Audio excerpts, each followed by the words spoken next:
You ask Tiger to calculate. This deals with linear inequalities with one unknown. The final result is x equal or greater than 1. Let's solve it step by step. Group all constants on the right side of the inequality.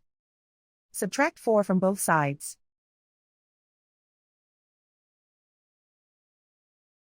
Simplify the arithmetic.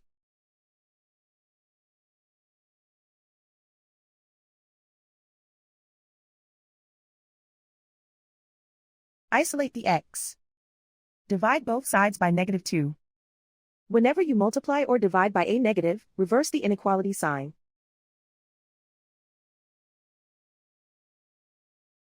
Cancel out the negatives.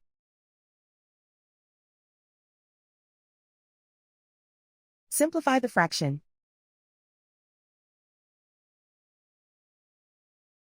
Cancel out the negatives.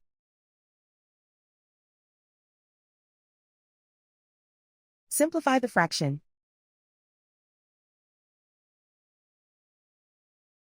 Plot the solution on a coordinate grid. And so the final result is x equal or greater than 1.